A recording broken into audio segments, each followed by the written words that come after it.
everybody, this is the Wikstrand. So, when it comes to great title sequences, this movie certainly has one, because this movie begins in such a great way. Because we have, the flags of Imperial Japan, we have of the United States and of the British Empire, and they're flying proudly as we have this very, very, very generic 1970s war type of music is playing. But the music gets more and more somber, the longer this one goes, and the flags gets more and more worn down and tattered and fading away and almost are gone by the end of the whole thing. It's actually really poetic. The thing is that I wish they could have had this for a better movie than what we're gonna take a look at today.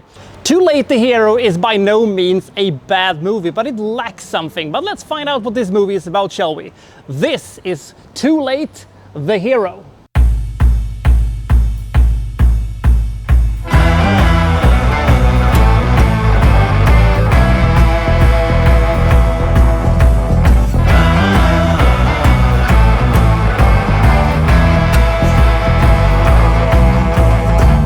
Lieutenant Lawson, played by Cliff Robertson, is not, some war-gritty GI. He is a translator who tries to, avoid seeing that much action. But in a very brief cameo, Peter Fonda is telling him that he is supposed to join, the British and, to fight with them on this small island where his special skills are needed. He comes there and, he's mocked by the British. They call him Snow White because of his, pitch perfect American uniform, while they are a bunch of basically hoodlums and street thugs and rough and ready types of British who doesn't have that much discipline and is not that keen on seeing any action either. The thing is that half of the island is controlled by the Japanese, the northern half, and the south is controlled by the British.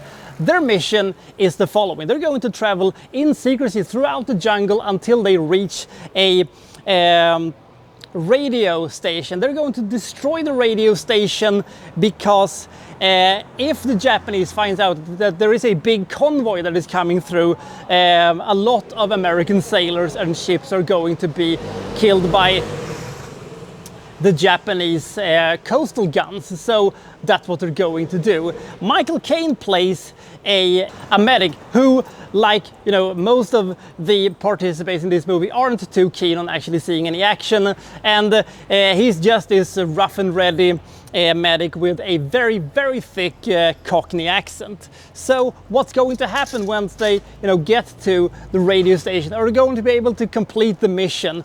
And if so, are they going to be able to make it back alive? That is essentially what this movie is about.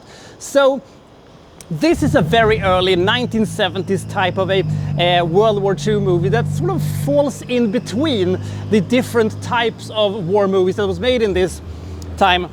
It isn't a fun and rambunctious adventure like your Kelly series. It is not an epic movie like a Patton or anything like that. It kind of falls in between those movies. It's a bit too long also for its own good. I mean, I like some of the bits in the movie where they have, these megaphones in the trees and where the Japanese are playing, mind games with them. That was unique. Apparently, Too Late the Hero is more supposed to be a movie about the Vietnam War rather than, the World War II. That this is some sort of a, thinly veiled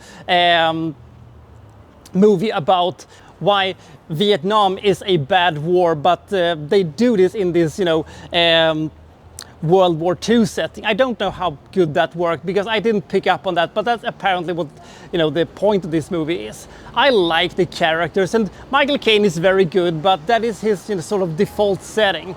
And there is some tension here, but there is no impressive war sequences, there is no epic battle sequences, and you're not that invested in what's going to happen to the characters, and the ending just drags on a little bit. It's not bad, but it never grips you.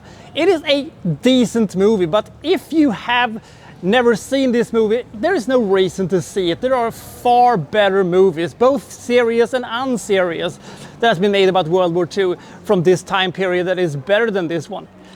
I will say that, most of the characters in this movie are okay, but the reason for them somehow to have infighting, and the reason for some of the things they do is a little bit but why did they do that, and why did they do that, and stuff like that. It's a movie that happens and you're never bored by it, and it's never bad, but it never grips you, and it's just one of these movies that happens until it doesn't happen anymore. It's an okay movie, but it's nothing that will stick with you. Michael Caine is good. Peter Fonda, for the short amount of time that he has, is good. Cliff Robertson, who plays Lawson, is also okay, and the rest of them is fine. But there isn't anything that grips you here. I liked Michael Caine, but I always liked Michael Caine. I give this movie 51 points. If you've never seen it, you will be just as good as having seen it as if you hadn't seen it. So take that for what it is. It is an okay movie. There has been done better movies about the South Pacific War, but at least this one has some elements to it that hasn't been done to death at this point. So take that for what it is. So I'll see you next time for, well, so-and-so reviewing, well, such and such. Thank you for watching. Thank you very much.